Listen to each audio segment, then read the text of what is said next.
Instruction, golf news, equipment, travel, interviews, course profiles, and more. Your weekly fix of all things golf is about to begin. It's the Flagstick Podcast with your hosts, Jeff Potter and Scott McLeod. Well, here we are again with another episode of the Flagstick Podcast. Welcome in, everybody. I am Jeff Potter. This guy is Scott McLeod. We're going to sit with you for an hour and, of course, or more. And, of course, the Flagstick Podcast brought to you this week by TaylorMade Golf. Experience your drives in 10K. TaylorMade Golf unveils the QI 10 series of drivers, setting a new standard, a new industry standard for forgiveness with 10,000 MOI. It is this in its simplest form. Higher MOI equals more forgiveness. The forgiveness of QI 10 Max can be a benefit to golfers of all skill levels, from everyday golfers to a major champion like Team TaylorMade's Nelly Korda. Experience your drives in 10K. Check out the all-new QI 10 lineup at taylormadegolf.ca. Almost. Yeah, like Frank. We just talked about that before the podcast even started. This is how live reads work, people. Yeah, exactly. Live reads can get bumbled up, and but I got through that, and the gist of it is QI 10 good. There you go. Make sure you're following us across all the social media, Instagram, X, TikTok, and Facebook, and please subscribe on Spotify, Audible, and Apple Podcasts. We really encourage you to subscribe to our YouTube channel, like us, and click the notification bell to make sure that you never miss a single episode ever. We've already started adding more and more unique content to the YouTube channel, and probably have some giveaways at some point too. So those are good. Do check us out there. You got it. What's going on, Jeffrey? Have you played yet? Like, I know the season's open. Have you played like an actual round of golf yet? No, I haven't. No. You said you're playing on Sunday. You're planning to play on Sunday. That looks interesting. Yeah, the weather looks a little bit dodgy. Let's say that, but it is what it is. But no, that'll be my first time out. It isn't. I haven't even hit a golf ball outside yet. I've got students that have probably played 10 games already, which is wild. But hey, I'm happy for them. And obviously, we see a lot of people, online. They're playing all over the place. Courses are open or whatever. Just haven't had the time. But going to make the time, whether it's a high of 4 or not, and we'll see how it goes. Even if it's just a walk with golf gloves, I'm happy to do it. What about you? I'm not doing it. You're not doing it? No. I did see on the old social media you were out chipping last night. Was that last night? Yeah, last night. No, it was the night before. Yeah, so last night, no. Motivated, wanted to get out and get a little practice in? I'm not sure whether I call it motivation or not. I know my son Brandon wanted to go over and chip and putt and hit some pitch shots, and was thinking maybe of jumping out for a hole or two late in the evening. So I went over. I mean, I'm a nice guy. I'm a nice dad. Follow my kid over, hit some chips, hit some putts, hit a few 30-yard pitch shots. How many shanks? No shanks. No. Oh, good. No shanks for the memories. Yes, I know. Golf clap all around, because that is not a normal situation. No chunks. Okay. And no skulls. And what were you using over there? Do you have you got a new wedge? I know you've got new irons. No, I'm still using the ones from last year. Cleveland RTX 6. Okay.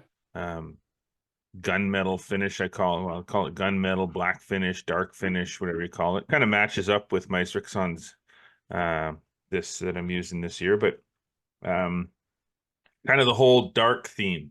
And putter, dark world. Did you change putters this year, or are you still got the same one? No, it's still the same putters last year. Okay. Yeah, I actually put a poll out this week. It's still going right now, asking people about how much they expect to spend on their equipment this year. So we'll maybe delve into that next week when all the results are That'd in. be an interesting topic. Yeah, I gave them 4 choices, kind of up to 500 to 1,000 to 1,500, 2,000, kind of up or whatever. So It's kind of an ever-changing thing, right? I mean, we went through that phase where people were spending money hand over fist on golf because of pandemic, and they had money to spend, and that's the only thing they really had to spend it on. So a lot of spend was going on, and there's still a lot of spend going on in the industry. Obviously, not what yep, it was. So it'd be an for sure. interesting topic for another show to talk about the spending Yeah, habits of people now and their golf yeah. equipment. And I think the interesting part of it as well is not so much even just the poll portion, it's the comments on the bottom afterwards, where the Yeah. people are sort of clarifying kind of what that means, whether they're talking about golf balls,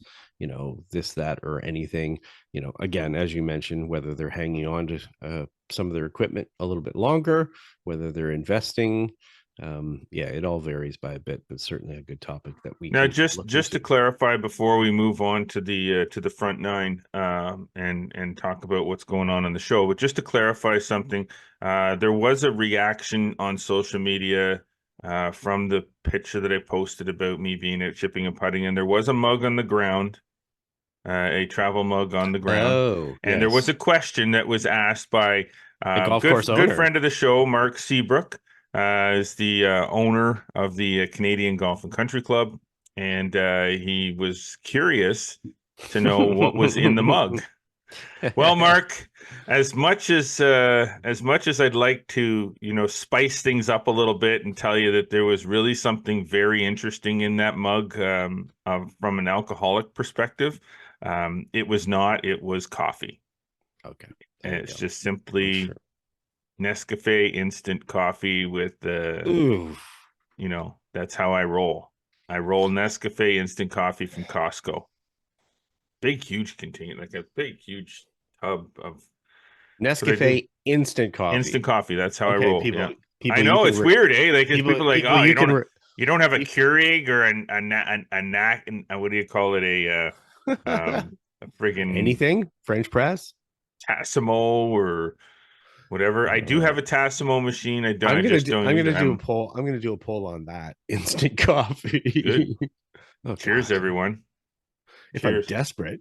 All All right. Well, we got a show to right. do. So let's stop talking about my instant coffee. On the front nine, we're going to do our usual kind of get caught up on the news. There's a few things that have been going on, a few things we want to tell you about, get you up to Sure. date on, some hot topics. And on the back nine, we're going to talk about how to get prepared for the start of the outdoor golf season, and dealing with what expectations lie ahead. So let's talk front nine, presented by Metcalf Golf Club, a natural setting. A pleasant challenge golf season is here. Now's the time to start preparing for the season and get on the wait list for memberships and leagues, or purchase the game passes to start the season and save big time on regular green fees. Visit metcalfgolf.com to shop now. There you Um, go. Interesting as we Me- kind of go into the front nine, and we're just because we're talking about Metcalf, and I just finished having a conversation on the aforementioned evening that I was chipping. yes. Rob Howell, the general manager at the Metcalf Golf Club, lives very close to, like, up the road from me and close to the golf course. He was actually walking home last night or that night from the golf course, and Smelt your instant coffee and sort of yeah, he wandered saw the over. instant coffee. He wanted to say, "Is that Nescafe?" Um, but we were talking. We were talking about the golf course because we really hadn't had too many conversations as of yet, other than marketing stuff. Yeah. And they're in the midst of a pretty major irrigation Hmm. um, program redo out there, which Yeah. is going to automate all their irrigation system on the 18-hole course. So think about that. They have to this point been on manual irrigation system, putting the hoses Oh. out, Oh. you've been there, Been there. I've done that. Bell I've Park done that. fairways back in the day, putting the heads Yeah. out, getting so they're Uh, going to and in some thanks for the spots nightmare. yeah, I know, in some areas of the golf course around the green areas, going with double row, Yeah. extra heads around the Oh, greens good and for things like them. that. So That's yeah, awesome. excellent upgrade. Should make a huge difference in overall in the condition of the golf course. Hmm. It's just a given. I mean, you're going to Yeah. have that kind of irrigation system. As long as you got water, Yeah. you're going to be Yeah. able to water the golf course in a better way than you have been, and a more efficient way. Yeah. Efficient use of that water, I guess, is being able to turn on different parts of the Hmm. golf course, different heads at different times. Yeah. And That's actually been an interesting thing to see. I like to see it over the winter time, but it's been interesting to see that, as courses got busy during COVID, some of the courses now are making sure that, they're doing reinvestments back in the golf courses. I saw down Loyalist, obviously they redid the bunkers. They did the same that Timber Ridge. We're seeing range upgrades at like Falcon Ridge. It's good to see, mhm. because it's sort of a positive sign that, Yeah. that obviously things are going to get better for the consumers, and better obviously for the courses themselves. Well, So and in some cases, yes, some of these projects may end up costing the consumer a few extra bucks on a green fee. I get that. You see an upgrade. Some people see, oh, there goes our green fees going to go from $55 to $65 now because of this irrigation system. Well, so what? I yeah, mean, and I think I would rather pay ten yeah, dollars more and play off of irrigated fairways that are in good shape 90% of the time yeah, than pay $45 and play off of concrete. Like, I mean, yeah, it's we talked about that with mhm, Castleview upgrading their range T line on their range to right, it's improvements that need to be made. mhm, They're necessary improvements. And the other thing there is that Metcalf for the longest time. I mean, we're talking about Metcalf because I was just there and the yeah, for conversation sure, just happened. It could yep, be any golf course. But Metcalf for the longest time on the 18, just recently they did a hitting net. They don't have a driving range, and a lot of golf courses don't, but they had hitting nets. They just redid hitting nets over by the 9-hole course, mainly for the purpose of having a really good area for their golf professional to teach. hmm, And they redid all the hitting nets. Beautiful setup there over by the 9-hole course. nice, And last year I was kind of like, well, that's great, but the 18-hole course is your main course, and you got you know pedal pole style hitting nets with pool noodles around them, and it's not very good. Well, what did they do? fix Completely those up. upgraded the hitting nets over by the 18-hole course to match what they did over the 9-hole course, and now you've got this beautiful setup over at the 18-hole course that's going to be ready to go in a couple of weeks, and the same kind of nice beautiful setup with the post and beam style hitting nets, no more pool Yeah, noodles, level T line. yeah, That's for what you that. want. That's an And, upgrade that's important. And for anybody who's gonna like go poo poo on a hitting net, I will tell you they have hitting nets at St. George's. And during the 22 RBC Canadian Open, even though they have a range and they had, it's further out on the golf Guys were course, and using the hitting nets. guys are using the hitting nets. Justin Thomas was hitting balls in the hitting net. So, Thundering Waters in Niagara Falls. ew. I know, but years ago, I played this golf course. A family vacation played this golf course, and they had a tee line right outside the Yep. clubhouse, and there was like 6 hitting mats Yep. and these big hitting nets, no range. Yep. And that's a golf course in Niagara Falls, a high-end golf course Yeah. in Niagara Falls. It was Well, designed by John Daly. So I yeah. mean, Well, yeah, designed by John Daly, but that's another topic. inspired by John Daly's Yeah. handwriting on a Hooters cocktail napkin. Yeah, maybe. But yeah, they've got it at Fairmont Shadow Whistler as well. They've got Yeah, hitting it is nets what and it stuff is. there. You go So with what you've got. yeah, it's Now all the good. next big thing for Metcalf, if you're listening, Rob, is that putting green, the 18-hole putting green, got that Yeah. whole nice big area that's just sitting there waiting to be turned into a nice short game area with a little tongue fairway, mowed right down like a fairway for hitting pitch shots the other way. So you got the putting green, they have a pitching green with a bunker Mm. going the other way towards the trees out of everybody's way. That'd be a great next project. So You're just trying inspired to by Jeff Potter, manifest that. Esquire. All Okay. right. Masters, Scotty Mac, Yeah. Masters. What'd you think? What'd you think of the Masters Well, I this mean, year? the Masters is the Masters. I'm glued to What does it no that matter. mean? The Look, Masters is the Masters. I'm saying it's a significant tournament. It's obviously, we've talked about it. It's probably one of our favorite tournaments. It really is the sign of the spring. So no matter what, good, bad, or otherwise, I'm Mm-hmm. watching, Oh, right? for I'm sure. watching. Yeah. So I think a couple of things. One, Scottie Scheffler, just unbelievable as Is far as that. anybody more dominant than Scottie Scheffler right now? No, not at all. And I mean, you look at what he's done, and I put a post out there on our X account or whatever. It's just the fact that now I may mention before, but it's 120 starts now, and he's made $57 million. He's 480,000 to start. And actually, it was funny because I heard another podcast actually make use of that tweet post as a stat, and it was actually a PGA Tour player that was actually mentioning it. So obviously they follow us. But yeah, he's dominating. I think the key thing here is that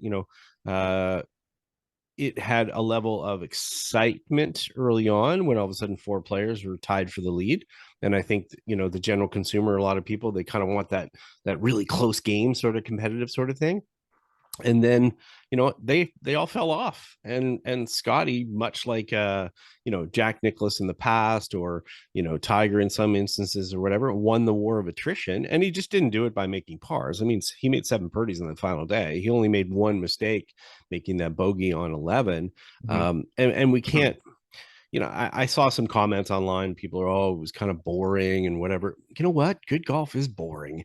And just because it doesn't look the way you want it to, Was it boring? No. I don't think it was. But I think there are some people that sort of they don't like his style of play. They think because he doesn't show emotions. That's not his job to show emotions. His job is to win. So it's like people caring about football because they care about their fantasy football. They care about their bets. They don't actually care about the game or care about the game. So the same case in this, they're sort of projecting their disappointment of wanting something close. Well, that's not Scottie's responsibility. His responsibility is to win as much as he can. And I saw a lot of people sort of pining for Max to win, or whatever. And I mean, I get it. He's a huge social media hero and stuff like that, and a lot of people like him and stuff like that. But he's the one who hit it kind of behind the green on 12 and made the big mistake. So the other guys who, as well as they played, be it Max Homa or Colin Morikawa or Ludwig, they just didn't get it done, and Scottie did. So well, they kind of all made the big mistake on 11. Yeah, Like yeah, in the Amen pond. Corner. Oberg Yeah, hit it in the water on 11. Morikawa hit it in the water on 11. yeah, Homa hit it over the back of the green on 12. yeah. Scheffler had a hiccup on 11, but the hiccup cost him a shot. Yeah, but You know what I mean? he made the right mistake. He made the Hogan mistake, where Ben Hogan, his famous quote that if you ever see him on the green on 11, he's missed his shot. You aim to that right and you pitch across, especially with the wind coming way across there. So Mhm. the goal is to minimize mistakes, and we talked about it before. You Yep. make a bogey, fine, whatever, but you're not making a double. You're not making a major error that's going to affect you emotionally. It's going to affect your actual score by a lot more. Yeah. So for me, I think it's great to see. It's great to see him win a second green jacket. I look at how he's playing and what he's doing now. Hey, he may not be doing it the way Tiger Woods did in a what seems like a more spectacular fashion, but in some senses, I think it is more spectacular, and I think there's a lot that golfers can learn from Scottie Scheffler that maybe they didn't Well, are we perceive from seeing? other people. So here's the question. Yeah, Are we seeing a modern like a generational I player. like, are we seeing a modern generational player? Are we seeing a modern day Tiger Woods kind of thing? Like Mm, when Tiger dominated. I mean, Scottie Scheffler is, albeit he's not winning 11 times in a year. He's not yeah, winning yeah. multiple. I mean, how many starts in a row did Tiger win? Um, was it 9? Like No, he didn't. No, he didn't starts. win. No, he didn't win How 9 many in a in a row. row did he win? Because he won Like a whole bunch in a row. 5 or 6 or Okay, whatever. so So but my yeah, point being, yeah. we're not seeing that. No, and But I are we think seeing that guy that can yeah. win 10 times on the PGA Tour in 1 year, 11 times, 12 times, I don't know if we're two or gonna three see. majors? Like, are I we don't. seeing that? I don't know if we can say that yet. I think we're seeing right now. We're seeing a burst of play. I Mm-hmm. think we're seeing a burst of play that's equivalent to kind of what Rory did in that early period when he was winning a bunch of majors and kind of dominating. Kepka. And and getting those early wins and stuff like that. No, Kepka's got more majors at this point, but No, and but I he mean has Kepka when yeah yeah he yeah was no he no was winning on the majors. run That's what yeah he yeah was yeah doing. yeah He was yeah winning and talking about how he right was yeah. as good as Tiger Woods. I mean, I would You say know. this 3 year period is good as any. Hmm. Short of the VJ domination year, the Byron Nelson or the Tiger stuff or whatever. Um, I think if it continues, and I don't see how it can't, but you just never know. You can't really predict that. It's certainly got the potential for it. I mean, he's Can got the somebody win potential. 10 times in the PGA Tour I don't know. again? I don't know because I don't know if they'll play enough, right? I don't know Right, if they'll because a play lot of them only enough. play like under 20 tournaments. Like Well, they're playing, yeah, they with got all to this play. special stuff. They got to play at least 15 or whatever. So yeah, he's probably going to play 22 to 24. It's hard to win 10 times in 24 events, right? If you're playing that, I'd have to But double check Tiger was how doing many it in less events. than that. Tiger was playing the bare minimum back then of 15 to 17 No, he was tournaments. he was playing more than that. But I mean, the thing is, Look, as I far want to as look it up.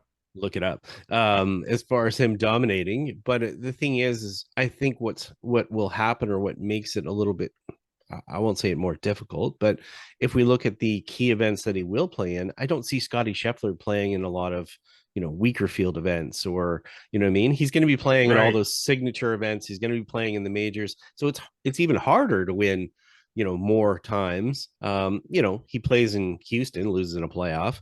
That might be the more of a lesser type event or whatever. But we're not going to see him playing a lot of things outside the ones where all the other best players are there. So if he can do it, amazing. And What's and his I mean, record? What's Scottie Scheffler's record in his last 5 starts?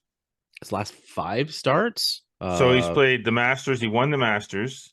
yeah, He didn't play. He didn't play. He played in Houston, but not in lost in a playoff. lost in a playoff. What about Valero, the Texas Open? I don't think he played Valero. They didn't play. And then the Players Championship he won. Yeah, which now he's the second guy to win the Players and the Masters in the same year. Tiger Woods would be the other guy to do that in And did he 2001. not go back to back in? Yeah, well, he's got three. Let's see. He's got 3 wins this year. He's got 8 top 10s. So, I mean, if you look at what he's That's pretty done, incredible. oh, it's totally incredible. He's won $15 million already this year. I So, don't care about the money. I mean, the so money is relative to the year they're yeah. playing in. So I Okay. really don't care about the So, money. last 5 starts would be okay. Well, let's look at his year. Century T5, American Express T17, AT&T T6, Phoenix Open T3, Genesis T10. Won the Arnold Palmer, won the Players, T2 at at Houston, and won the Masters. So I mean, think about if he I mean, if, but if he'd won the Houston Open, mm-hmm. Sure, that's he four beat in a row yeah, like Nelly Corda. with her QI10 driver. There you go. So we'll get to Nelly in a minute, Yes. but yeah, He I he mean, could potentially have won. I mean, call a playoff. He technically he didn't win the tournament, but no. he was the top.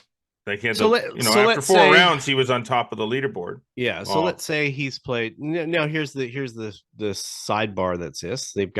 He and his wife have a baby due in a little bit, so that might slow down his play. But if we look at the fact that in 8 events so far this year, he's got 3 wins. Let's say he plays 24 for the season. Could he get to six, six or yeah, eight, I six, don't seven expect maybe. I don't expect him to replicate that and win 9. I don't expect him to keep on that pace. Could he? Sure, why not? I Well, he's got mean, the first major, right?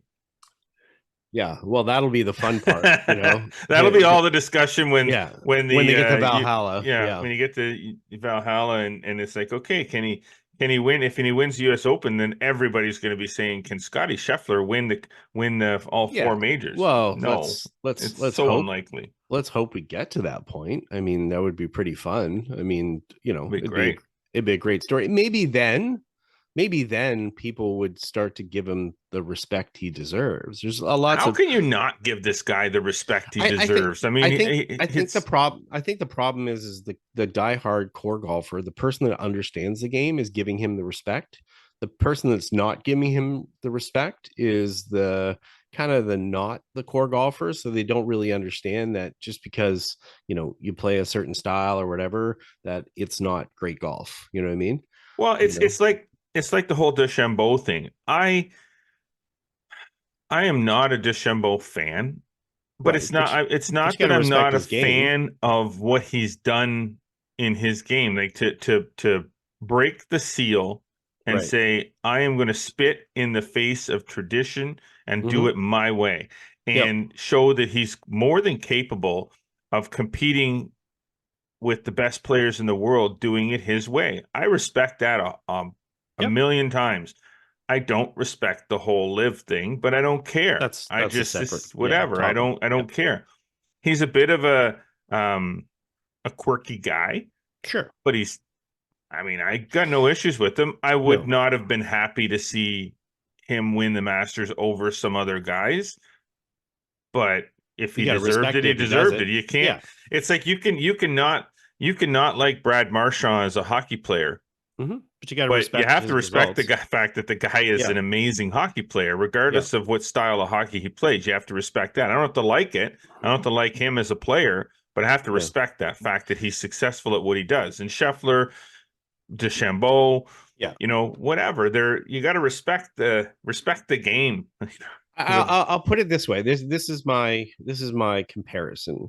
I would say that if you look at it in comparison to the NBA, there's a lot of fans that look at a player like Luka Doncic, who obviously dominates and has is the leader at Love as that far guy. as points per game. Like, he's amazing. And if you ask anybody that's in basketball or understands basketball, they'll tell you, yeah, by far he's the best guy in the game. He's averaging 34 points a game.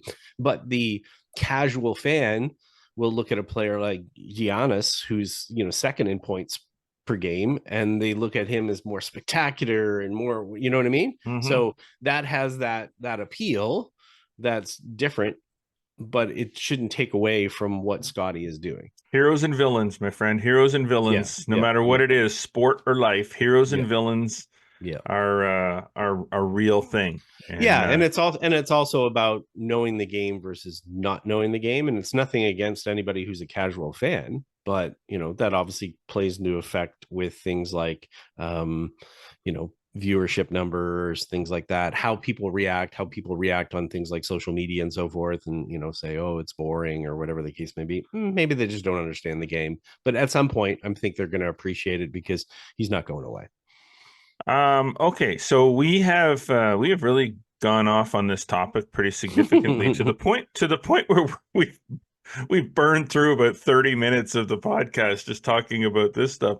Not sure what you want to do here, Mr. McLeod. We got a Well, let's bunch of just stuff on the sort of on the list to talk about, but we don't really have to get through all of it. Do you want to bang through yeah, some of this and come back and finish it and then get into our, or do you want yeah. to, what do you want No, to do? let's we'll carry some of it over, but All right. we can go quickly on some of the stuff. Obviously, we can't say too much as far as the LPGA having their first major this week, the Chevron Championship underway now, playing at the Carlton Woods course at the Woodlands in Texas. The biggest story, obviously, out of that is Nelly Korda going for 5 wins in a row. She has been on an absolute heater. Whether she can do that or not, again, it's very in parallel to what Scottie Scheffler is doing. So I know I'm going to be watching that. Brooke Henderson's trying to win her third major, and then the other Canadian that's in the field, Savannah Grohl from Mississauga, is playing in her first major. So that's something to keep an eye on there. Opposite field event on the PGA Tour and a regular event. I mean, we could talk a whole podcast about Yeah, the yeah, RBC Heritage and Hilton Head that's going on down there. Punta Cana is the opposite field event, which I had an opportunity. I was going to go down and possibly cover that and be there for that, but I'm glad I didn't, because I see I was talking to a caddy, and they've had thunderstorms every afternoon down there, so that might not have been the greatest trip. And then PGA Tour Americas, where 13 Canadians are in the field down at the Rio Olympic course in Brazil. They're actually delayed there by poor weather, but that's the 69th Brazil Open. So we'll follow up on that next week when that gets done. Now, we're always big on junior golf, obviously. We're a huge partner and sponsor of the Play Junior Golf Tour, but recently Deep River Golf Club, which Mm-hmm. is one of the golf courses on the very outskirts of our sort of flagstick territory in the Ottawa Valley Golf Association, um, They won a grassroots program of the year award. The Deep River Golf, they revamped their whole junior program in Yeah. 2021 for golfers aged 7 to 18. Obviously, it's a junior age. Um, it's an 8-session program, and it's under the direction of Drew Calver, who's the PGA of Canada pro there, and it's become extremely popular. For the 24 season, the club has added little putters, which is for children's aged 4 to 7. Yeah. And with the support, obviously, of the community, the Canadian National Energy Alliance, which is obviously the Deep River area, very big into the energy Yep. world, and the staff of the Canadian Nuclear Laboratories, again, big Yeah. support there for that program, and great to see that kind of stuff Mhm. happening. Get the kids involved early, very important. Yeah. Great program. Yeah, I like these the Golf Canada Junior Facility Awards, and they recognize golf courses each year in doing this, and that great grassroots one is really important, and I was pleased to see that as far as for Deep River and them being recognized. Now, obviously, we're very familiar with Royal Ottawa, and they won for a competitive program of the Yeah. year. And Derek McDonald, obviously a good friend of ours, is the head director of teaching, the head teaching professional out there. And congratulations to those guys for winning that award. Paul Carruthers, the director of golf for a long time at Royal Ottawa. And they're very thankful to all their volunteers and whatnot for being a part of that, because that Yeah. it takes a lot of people to get programs like this off the ground. It And does, and they've had a lot of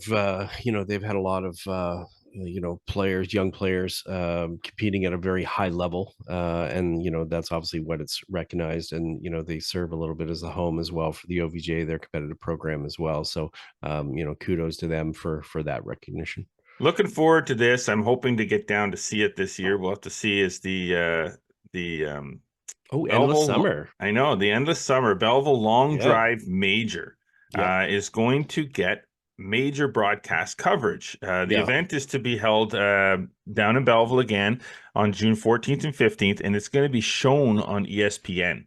Yeah. So that just adds another level to what Jody's built. Jody Jenkins, good friend of ours, Yep. has built down there. They're still working on a Canadian broadcast partner, which great, maybe TSN seems like a logical.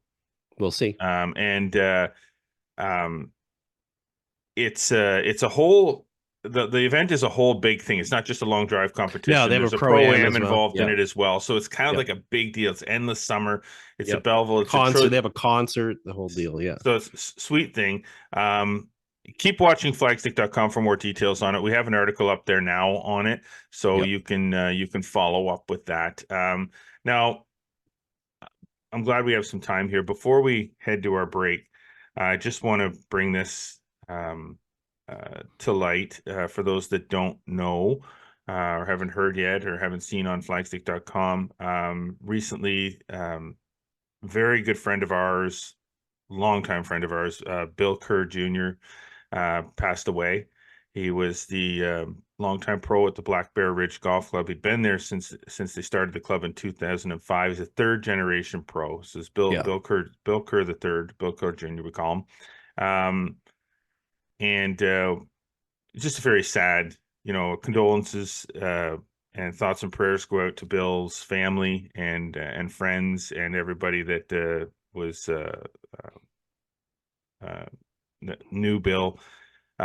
Just an amazingly great guy, always sort of happy Yeah. and Super welcoming just wherever he such was. a great person. And I'm just really sad to see this Yeah. news. Yeah, he had some health struggles, and it looked like, he was gonna, he was recovering. It was good to see him a few times last year, myself, just to, be down there at Black Bear. We've obviously known Bill back to his Lombard Glen days. Yeah. We're going back almost 3 decades here.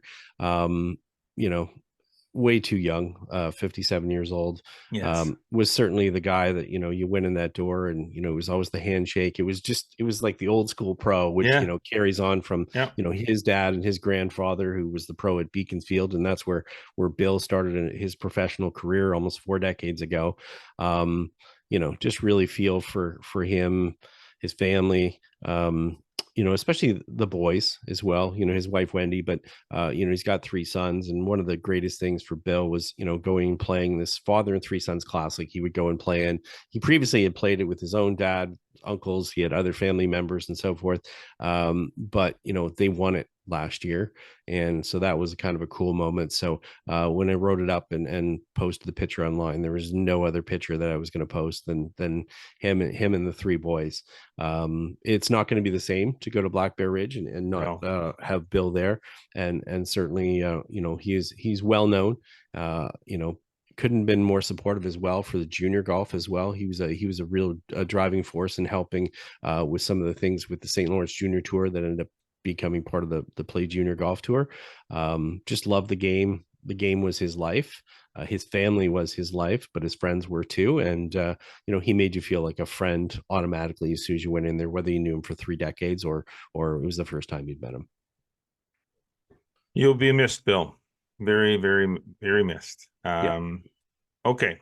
On that note, we're gonna stop for a bit, take a quick break. And when we come back on the Flagstick podcast, we're going to talk about getting your season started now that the Masters over, courses are opening. So we're going to talk about that. So stay with us. You're listening to the Flagstick podcast with Jeff Botter and Scott McLeod. Stay there. We're coming right back. Forgiveness isn't just a feeling. It's a number you can measure. The higher the number, the more stable and forgiving the driver. Introducing the all-new QI10 Max, with the stability and forgiveness of 10K inertia, the most forgiving driver we've ever made. 10K forgiveness meets TaylorMade speed in the all-new QI10 Max, only from TaylorMade. Well, we are back here on the Flagstick podcast. I'm Jeff Botter. He's Scott McLeod. We're going to take you through another 30 minutes or so. We'll see. We don't really time it. We just go. We go until the ticker says we should stop, and then we stop. But all right, let's get right to our back nine, presented by Celtic Golf Center, located only 20 minutes from Ottawa and Kemptville. Celtic Golf Center is indoor golf at another level, featuring 5 state-of-the-art TrackMan sims and 2 new Unicore sims with GS Pro.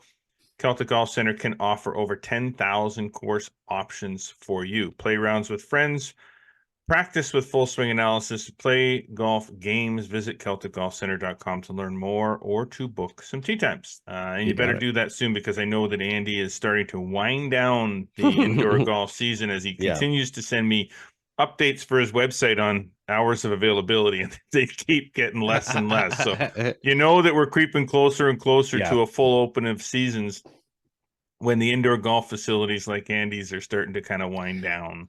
Yeah, exactly. And our calendar is full. Now, to note, though, as they wind down in the indoor golf season, that obviously does mean, along with the winding down of the indoor golf season and the increased interest in the flagstick.com course openings calendar, that means that we are getting the season started. And with that, the Masters is now over. Courses are opening. Indoor golf facilities limiting hours. What's that mean? Get your stuff together. And I was going to use another word, but get your stuff together. Get ready for some golf. So what do you do? Okay, now here we are. What do you do? What do I do? Well, here's what I do. Generally speaking, I'm prepared for the upcoming season when I end the previous season. So for me, when I decide it's over for the golf equipment, I clean the clubs. Yep. Everything goes in the golf bag. Everything gets put away. Right. The bag is emptied out. There's no leftover bananas or sandwiches. Exactly. Surprises. Everything is cleaned. I've learned my lesson. Learned my lesson there. So everything's cleaned out, ready to go. The bag is essentially, aside from putting, doing a few things that we're going to talk about, the bag is ready to go for the next year. So when the season starts and I'm actually ready to start hitting balls, I pull the clubs out, drop the stand bag in the middle of the garage. Everything's clean and ready to go, and I just start loading. Yeah. I put in the first dozen golf balls. I put in a fresh bag of tees if I don't have any left over from the previous year. Mhm. I Velcro a glove to the outside of the bag, put another one inside the bag, and boom, we're ready to Yeah. go. Now that's what I do. Yeah. That I'm said, Mine's a little different than that. dude, why do you have to make it so freaking complicated? I'm not Why? complicated, but I mean, I Okay. hit All balls. right, here we go. Here we go. Well, I hit balls all winter, Of so course you do. I have indoor stuff versus outdoor stuff, and I have to. I have a bad habit of leaving stuff in my bag for too long, and I'm not talking about food and stuff like that. Sure. I'm talking about scorecards, yardage books, stuff like that, or whatever. So I try during the year to try to clean out stuff as much as possible, try to keep things organized, especially because I also play some tournament golf. Yes. So it's important to be organized around those to have, for me, same number of the golf balls in there, that I don't have, a different model in there, because maybe I'm testing. That's the other side of it. I'm testing products all the time. So I could have multiple different brands in there, different styles of golf balls or whatever that I'm transporting to the golf course just to do, testing on. I don't necessarily need them in there when I'm playing golf. I should almost keep a testing bag and another bag as it is. So yeah, it looks a little bit different, obviously converting to going outside. So making sure that the things that I've taken off my bag, maybe my cleaning brush, that I'll take it off the bag, and it's attached to the storage center in my simulator. In the wintertime, I'll have to put that back on my bag. Alignment rods, things that maybe I normally carry in my golf bag, that stuff that I take out and use in the winter indoors, I'll have to make sure that stuff's back in my bag. But in general, I guess the biggest thing here is that avid golfers usually take care of these things. They know, they get ready, they sort of know the traditions and stuff like that. But it's the emerging golfers who really don't think about some of the stuff sometimes, and all of a sudden they get sort of caught out. And I know you're probably the same. You go at the start of the year and you start playing with somebody, and they haven't really thought about much, and then they look in their bag and they're like, oh, where's that, or oh, this doesn't work, or this doesn't, and they're not really prepped. So obviously the No. simple thing is clean out your bag. Yeah, that's the easy one. That is the Start easy one fresh. for Like sure. that's the Yeah. don't you want to start fresh? Don't you want to like go your first round of golf and everything is pretty? Like For everything is sure. like, look at I got the In head the right covers are places. washed and Yeah. cleaned. The Yeah. golf, everything is in where it's supposed to be, because it's not going to stay there. I mean, No, let's be honest with you haven't ourselves. got You may you haven't have a got tee the pocket. You're going to yeah. have golf tees in every pocket of that Oh golf God. bag, but Yeah. you're going to have empty packages for golf gloves because you got a new glove and you slid the little sleeve in the bag thing. Yeah. And this is why you do it. Okay, I'm going to tell you why you take the glove out, the fresh glove, and you throw the little piece of plastic away, and you put the golf glove sleeve that you bought it in the side pocket of your golf bag, that big long slide. But you put it there because you think that after you're done your round of golf, that you're going to neatly fold that glove back up and slide it in that package to keep it nice and flat You're for your gonna next round crumple of it and golf. put it in a Are you pocket. kidding me? You are Yeah. not going to do Yeah. that. So No. recycle that golf glove Yeah. package right away, because you're adding, and believe me, and look, here's another thing. Put the golf balls in the bag. Take them out of the dozen box. Sleeves. Take a sleeve and mark it and dump it in your bag. And maybe put the odd sleeve, like cardboard sleeve of golf balls in your bag, but don't put the dozen in. No. Like, take the sleeves No. out of the dozen and put them in. Anyway, Yeah. I'm And mark those balls. yeah. Right away. You know how you mark your golf ball. Mark them Yeah. all right away. Yeah, as opposed to getting to the first tee and you look over and somebody's just got 3 golf balls out and they're marking it when they could be doing something else. Yeah. I mean, unless you don't mark your golf balls, so when you find one in the woods, you can identify it as yours, and then I don't like you. I guess, but I mean, you said one thing there. I saw you mention kind Only of one. I said a few things. There's several, but Okay. I mean, if you think about that, the golf towel at the end of the year, right? The golf towel at the end of the year, the one that's been on your bag, that's muddy, that the mud from the creek or whatever, that just smells terrible. Well, guess what? After the winter, it smells worse. So maybe fresh towel, or wash that other one. You mentioned as far as cleaning the clubs. I mean, Yes. again, do you want to really get out there in the middle of the fairway and there's a chunk of mud on there from last September? What do you okay? What do people think happens when you hit a golf ball with a club, particularly a wedge, but any club, but what do you think happens to the golf ball when it strikes Random a face of a club that has dirt and mud on it, filling in the grooves that were put in there by the manufacturer? Please tell me then what happens to the golf ball. Erratic stuff. No spin, for one thing. Yeah. So if you think you're stopping it on a green with the dirt and stuff, why do you think the grooves are there? The grooves are there to basically allow moisture and to be dispersed. But if they're full, then you don't have the volume on it. It's just like a tire, people. You know, you need grooves in your tires because that's where the water and the moisture and everything goes, so that you have friction on the actual surface itself. So we're giving you a science lesson here, people. Yeah, exactly. So I clean mean, the grooves. Yeah, just clean the clubs, clean the surface. I mean, these things seem simple, but it's surprising how many people go about it. You know, and extending up beyond there, you know, looking at your clubs, super important for that inspection sort of in the springtime. People don't look at, you know, change your this. I mean, you should have done it a while ago. You should have checked your grips, see that's cracked, that's worn. You know, you can maybe wash them up and clean them if they're not really bad. Try not to use soaps and so forth that have materials that will actually break down rubber. I see people putting Windex and stuff on them. Something like a Fast Orange, like a pumice soap, and we go back years using that back in the store days and stuff like that. It doesn't do the damage, but it draws oil and stuff out of the grip, so that might redo them. Check for your shafts. Check for splits in the shafts, dents, bends. Jeffrey, make sure you know. How was I supposed to know it was under the grip? Exactly. So make sure there's no kinks in the shafts. The grip was good. Check the ferrules, make sure they're not slipping up, twist all the heads, grab the heads, feel them, make sure so you don't end up with a bit of a surprise. Again, it seems like something simple. Look at your adjustable heads. They could have loosened up sort of in the fall last year. Some people look at those adjustable heads and they think once they tighten them up, they just stay there. They're still prone to moving around, so you might want to tighten those up for sure. So those are things from the club standpoint that you should probably look at for sure. Now you mentioned the washing the grips, right? Yeah. So you said don't use soap and water. Not certain soaps. Certain soaps can really. But what about Fast Orange? Well, that's what I mentioned. I said Fast Orange in there. So yeah, Fast Orange is great. Do you still have some? I think I do. I don't have as much as you do. I got the 4-liter jug under the kitchen sink, and I swear to God, I think it's been there since we moved here.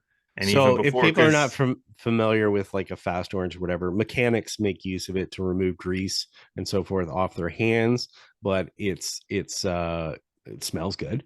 But it's great as far as the grips are concerned, as far as pulling oil and stuff out of it. And it's, like I said, it's based with the less chemicals, as far as less harsh chemicals that are actually going to start to eat away at those grips. But those grips are important. It's your only connection to the club. So yeah and you don't have to, like you mentioned, you don't have to re-grip all the time. Like if you don't play enough to wear your grips down, but sometimes the grips get sort of like a shine to them, like a little bit of a a greasy shine to them. And you can clean that up with the Fast Orange or just with some warm water or whatever. Just it doesn't have to be, you don't have to re-grip.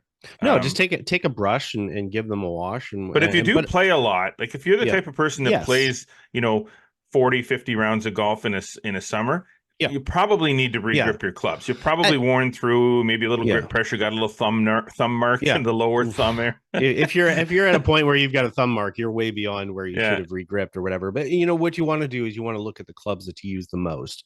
I know, for an example, I'll get new wedges kind of at the start of the year or whatever, and I'll end up re-gripping those wedges kind of later in the year because they're the clubs that I use the most for practice and out on the golf course. So you want to look at the clubs that you do use the most.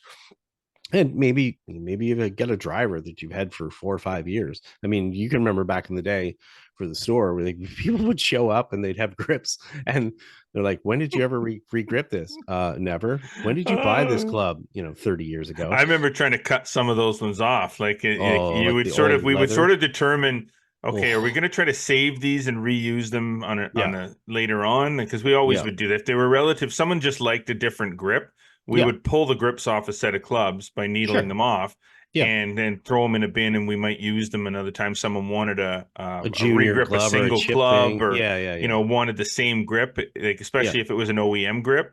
Yeah. But some of them, when you go to regrip a set of clubs and you're up there with the freaking knife and you're cutting, and the grip is disintegrating into pieces as Ugh, you're like, it's not even stuck on the club. And some of them, they would be on so no. hard that they would stick to the tape on the inside and you'd have the bits. But Yeah. then some of them, you're cutting them off and they're just kind of falling apart, like Yeah. crumbling, like Yeah. sugar in your hand Yeah. as they start. And it's like, oh my gosh, how did you play golf with these things? Like, this is Yeah. insane. But the thing is, it happens. It's like watching a kid grow up. If you're not around them all the time, you don't really notice them getting taller. So the same with the grips. You're using them all the time. You don't notice that they're actually getting, more slick and more slick until usually you're on the range with your pro or something, and they're like, "Whoa, how are you even gripping that?" Or your buddy's like, "Geez, look at that grip." They grip your club and they're like, "Oh my God, how can you hang on to that?" So All right. yeah, So now the equipment is taken care of. We've told yeah, you what you should think about, what you should look at. That's your checklist. Now you got to take the indoor game to outdoors, yeah. and there is a difference. A lot of things will Oh not be yeah. the same when you go indoors to outdoors. Yep. So let's talk a little bit about the things that you'd have to take into consideration as you take the game from the indoor simulator game and the nets and the putting greens inside to Yep. outside. And let's start right there. Yeah, I Putting. think the biggest thing is sort of the expectations when you go outside, and this is certainly something I hear from a lot of people, and I'm not going to totally throw him under the bus, but I'll say my godson's younger brother messaged me like almost immediately after he was out playing, and it's like, my speed's really off, and he's like, I think I need a heavier putter. And I'm like, whoa, whoa, whoa there, Slick. Uh, just understand the greens are not cut down yet. The green speeds are the slowest they're going to be all year. So understand that when you go out, things like speed are going to be off. If you've been putting on your carpet or your floor inside, it's not the same speed as what's outside. No. So, getting used to that. Like I said, the green speeds are going to be the slowest. They're going to be all year. They'll gradually get faster. And on the other side of it, a lot of people don't practice putting inside. They hit No. balls. They use an automated program where it's like, okay, if I hit it on the green, it's auto two putts or whatever the case may be. So Optimal scoring conditions is the setting. yes, for sure. So putting's going to be off. You haven't had the opportunity. You've been putting on flat ground. You have not been putting on slope surfaces. And when you go outside, I would dare you to try to find a putting green that's dead flat. Okay. It doesn't So exist. good point on that. And I want Yeah, to make sure we get through all these points, but sure. that's a good transition into the next part of that, which is taking the indoor swing outdoors. You Mm, mentioned something right there with the putting. You've been hitting on a dead flat surface yeah, all winter long. You yeah. haven't been hitting out of the rough, even though you think if you put your ball down on one of those little brush mats that's deeper, that's the rough, but it's not. It's good simulation for you, but for the most part, you've been hitting off of flat surfaces on a computer simulated rough. You've been Yep, hitting out of bunkers from computer simulated bunkers. yep. So how much does the swing that you used inside Translate. translate to outside? Like, you've been working on your swing and playing Yep, golf all winter long. You've been yep. grooving it. You've been looking at it on the video, and everything's looking solid. Now, what's the Mm. expectation when you take that indoor swing outside? Yeah, there's a lot of change in that, and Because you it's work with a just lot of kids, like a yeah, lot of inside. students in the Sure. inside all winter Yeah. and in the summer, but in the winter Mhm. especially. And what are their expectations what do you have for their Well, the expectations? thing is, they've been hitting it really well, but again, hitting it in an inert environment. It's not outside. So one, Hmm. you don't have the wind to sort of affect it. The biggest thing, though, is like you said, it's those lies. I mean, it's like someone who trains and practices and does all their work on a driving range on a mat, and then you take them out of the golf course and you put them on a lie that's 2 degrees up or down or one way or the other. You're never again going to get a perfectly flat surface. So it's you've got to develop the skills so that you can make the skill that you have so that you can make the adjustment outside, not so much to make a perfect swing, but have the skills to adjust to the outside. So when people go from indoors to out, they have to really be taking that into account and understand that the surface is much different. I mean, springtime, it's softer as well. Mm-hmm. So Yeah. it's going to be different as far as how you use the ground, how if you sink into the ground, that affects the depth of how the club goes into the ground. So just be realistic about what happens and don't all of a sudden throw up your hands and be frustrated that, oh man, I've been hitting it so great indoors and now, I'm not hitting it well outdoors. You know what? You're probably making the same good swing, but you haven't adjusted to the situation that you're in. So, that's an important part is to realize is that your expectations should be I have to adjust first. So I want to continue that, what you just talked about. I want that to be a Yeah, topic for another show, but just sure. because we're talking about the wet conditions and the Mm-hmm. turf and so on, um, one of the things I think that a lot of people forget about is making adjustments for the position of their ball relative to their stance, the position of their Mm-hmm. feet. So we'll make this a topic for another show where we actually get into some instruction. Maybe there's a perfect Sure. show to Bring have Kevin Kevin and Kevin Jake on. come on, Sure. Yeah, and we're yeah, going to yeah. talk about uneven lies and what to do. But Yeah. this time of year, especially, how much should one Mm-hmm. adjust the grip on their clubs? Like how much should they adjust how much they grip down or not grip down, depending on how the ball is sitting relative to their feet? Like how, if it's a half an inch or an inch above their feet, is there still an Yeah. adjustment to how you grip the club? Yeah, Like it's not even is just it like it's incremental like that, or is it a no, drastic? it's the thing is it's not even just about gripping the club. It's about realizing that the the arc height. So let's think of the golf swing and the club swinging, and it has an arc. It's controlling that arc depth. Okay. So, but you can control that by your body motion. It's not necessarily just, gripping up or gripping down, but you have to be aware of that. So, again, if you go to practice and warm up, and doing that in the range, and you're doing it in a flat lie, you're at the same level. You're at that same relationship between the golf ball and you. So realize when you're going to the golf course, that relationship changes and you may need to make an adjustment. So that could be, a posture adjustment. That could be a case of your timing and how your knees are working as far as flexion and extension and how the knees. But again, understand it's going to happen. So realize that maybe the first few rounds that you're going out and you're hitting golf shots, something that's off the ground. So in iron, obviously, you need to play around with that a little bit and to kind of work on that and have the expectation that you're not going to hit a perfect shot, but get used to that again. So yes, it is a big factor. And it changes where you're going to hit it on the face. It could change your low point. It can change a lot of things. Okay. All right. So let's move on to short game, because this is Yeah. probably the one area where you need to touch on this like right away. This is Yeah. the thing you should be doing probably before you really Yeah. start getting into playing rounds is you Yeah. need to spend some time around the putting green in short game areas if you're so inclined to have such a thing at your club or near your Yeah. club, is to work on that aspect of your game, because I guarantee that in those first bunch of rounds of the year, you're going to miss a crap load of greens. Yeah. You're going to miss shots short. You're going to hit shots long and left, and you're going to have to get up and down and figure out how to do it. So Yeah. this is the year you need to get that touch back, that feel back, Right. and that comes with practice. So you need to spend some time Mm-hmm. on the short game, because nothing you did indoors is going to prepare you for what you're going to have to deal with outdoors on the turf. No, because indoors, we'll work on technique, but that technique is not applied to the actual surface itself. And really, that's the magic of golf is taking that technique and applying it to the challenge that you have before you. So when you start to deal with, inside, again, as you mentioned earlier, we don't necessarily have the rough conditions that we can work on particular shots. We see a much more variety of lies when we go outside. So Mm-hmm. as a result of it, you got to take that technique and apply it to what's going on out there.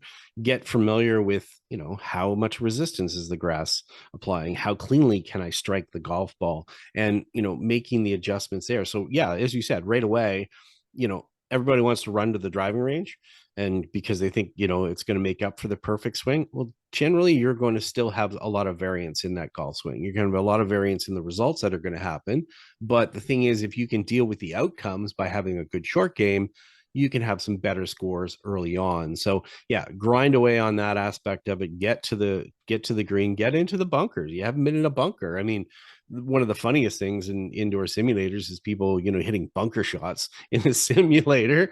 Obviously the simulator is going to provide resistance, but it's not the same as a club going down into, sand and being at a particular height and sending out a certain amount of sand, dealing with different sand conditions, softer sand, heavier sand. There's a lot of things that can happen there, and there's a lot more variance that's within the short game. There's a lot more factors that you have to deal with. So get out there and practice that short game. Take a short game lesson right away at the start. Don't Doesn't just hurt. don't just automatically go, I need to work on my driver. I'm telling you, when you go to the range, yes, you know what, your driver's still going to spray. Tour players are playing for 60-yard variances in their drivers. Those are tour players are playing for a lot of those variances going one way or the other, let alone amateurs. So you're going to have to deal with that. But as you said, how's your recovery and how do you respond to that? Yes, indeed. Yeah. Okay, so here's another thing. Yeah. When you go to the golf course and you check in at the pro shop for your first tee time of the year, your first bunch of tee times of the year, and let's say, hey, how's it going there, Bill? Yeah, ready tee time 10:25. And you look on the counter and you see that box there that has the scorecards. Here's what I want you to do. I want you to turn and walk away. That's what I want you to do. I want you to leave the pencil there. I want you to leave the scorecard there. I want you to turn and leave and go to the tee. And I don't want you to take a scorecard or an app out and keep your score. And I certainly don't want you talking about the score that you shot the first bunch of rounds that you played, because it's if you're focusing on your score that early in the year, you're going to be disappointed. You're destined for disaster, man. Yeah, it just doesn't, it doesn't translate in a lot of cases. And I think too many people judge their golf experience by a number rather than the quality of the shots that they hit. And we're already said it, you're going to hit less quality shots. So chances are your score is going to be higher. And if you're all of a sudden frustrated because you're like, oh no, I never shoot that high or whatever. Yeah, but you know what? You hit some really good shots. You just happen to hit some poor ones that are out there. Play a match. If you have a piece of paper, judge the quality of the shots. Give yourself a dozen rounds of golf. Like, honest to goodness, give yourself a dozen rounds of golf. Do me the favor of giving yourself a dozen rounds of golf, and then you can really start to get a gauge for where things are at. Sure. Honestly, because it's gonna take that much time. If you've been playing all winter, that's a different down story. south and hitting balls indoors, and then you go to the course, then your expectations can realistically be higher, except for the fact that the conditions that you were playing on down south in Florida or Myrtle Beach or wherever you were, the turf conditions are prime. Up here, they're not. So there's going to be an expectation of you're going to hit some fat shots. There's going to get some water is going to get between the club and the ball. You're not going to. It's going to be like. You're going to see some erratic stuff. It's going to be some weird. It's going to be. Balls, you're getting no roll. Yeah. You're getting no roll. If you are at the course you're playing, then that's always the funny one. It's highly unlikely. The people are like, oh, I'm hitting a ball on a simulator this winter, and I'm hitting it X far. Okay, that's based on an algorithm. Now you go outside and they're like, oh, I lost all this yardage, or you didn't lose the yardage. You didn't really have it. Or the conditions are making it a lot shorter. I mean, all you had to do was look at the Masters, look at them playing the fourth hole or fifth hole at the Masters, a long par 4, and the day that it was playing dead into the wind, all of a sudden guys are hitting it way shorter than they are. It's just a condition change, really, that amounts to. So you have to understand it has a big impact on what's happening as far 100%. As shots.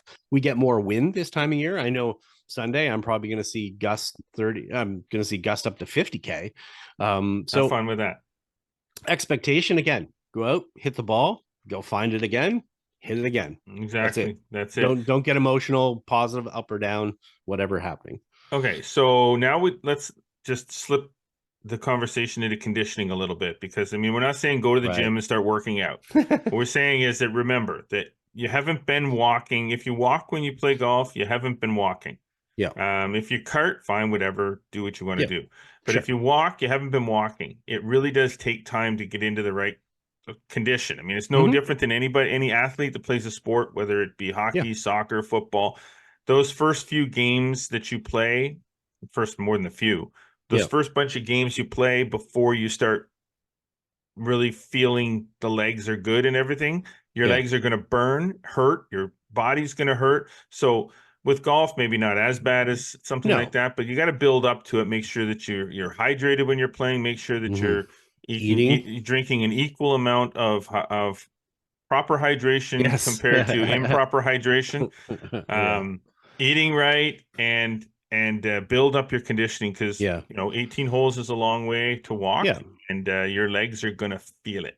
You're going to be walking probably 5+ miles out there. I mean, if your swing's a little bit more erratic and you're having more poor shots, you're going to be more offline than normal. So by the time you get to the back nine, you're going to be feeling it.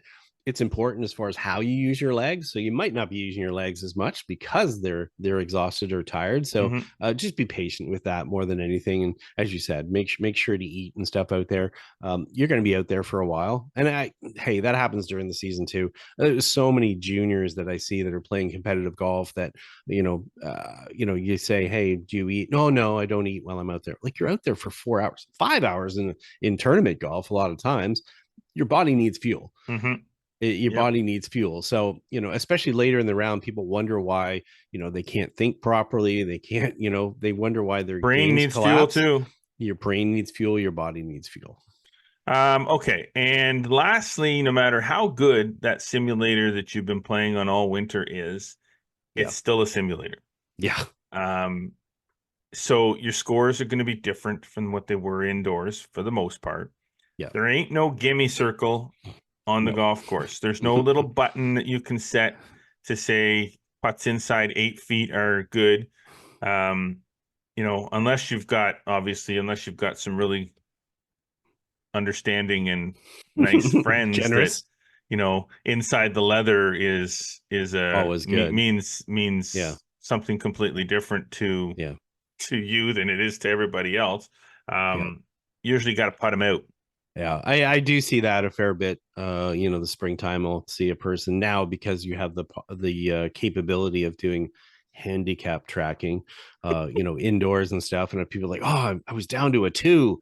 And I'm like, what do you mean you were down to a 2? You were down to a 2 playing indoors in a, no wind. And, even if there is wind simulated, you're not standing in wind. Again, you're off a flat floor and whatever. So, again, simulators are great. Obviously, I'm not, discounting the opportunity to go out there and make use of it. I play a lot of simulator golf, but I'm not thinking I'm shooting 62 at Pebble Beach just because I shot 62 at Pebble Beach indoors on a simulator. It's way different. So again, it is a simulator. It's no different than an F1 simulator. You're driving 190 miles an hour on that simulator and whatever. That doesn't mean you can step outside and drive 190 miles an hour and not, get killed. Although that was proven wrong in the recent movie Gran Turismo. Based on a true story, where they took GT simulator drivers, and this actually did happen. I get it. And he won Le Mans. Somebody who'd never driven a race car before in his life had only done it in a simulator and went on to be trained well enough to win Le Mans. So, but that's an outlier. That's an outlier. So it's the same. I know. I'm just trying to bring it up. So TrackMan has a professional tour where you can play and whatever, and a lot of the skills, will carry over. But again, it's more of an outlier more than anything. But this is more for the average player. When I see the average player all of a sudden go, oh, I hit a new milestone, I broke 80 on the simulator, and then they go outside and they're like, well, why did I shoot 90 outside? Well, again, also look at the pros.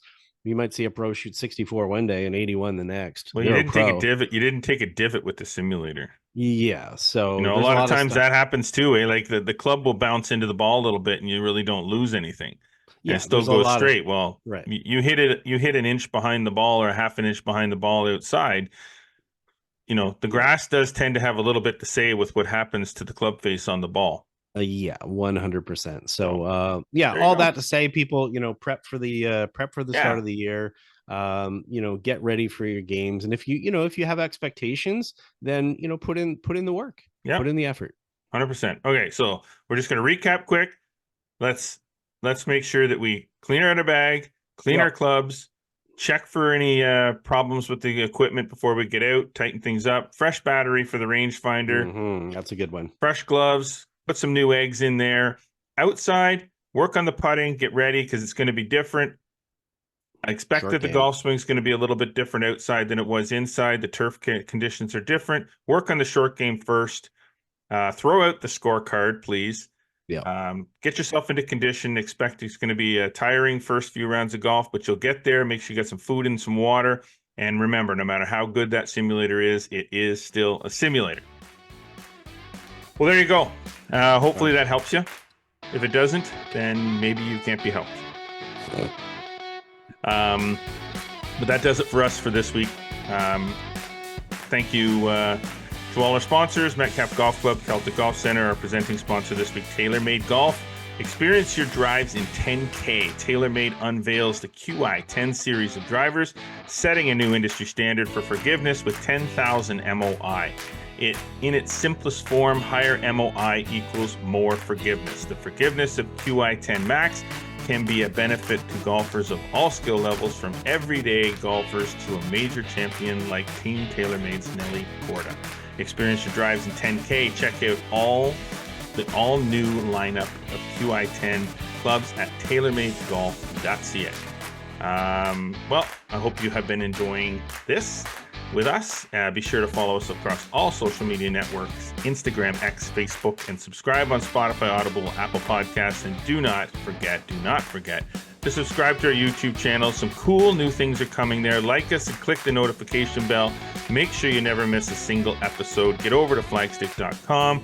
More amazing golf content delivered every day. Sign up for Flagstick Digest newsletter and get that stuff delivered to your inbox 3 days a week. As always, we do appreciate you tuning in. But until next week, I am Jeff Potter. And I'm Scott McLeod. Remember, always go for the stick.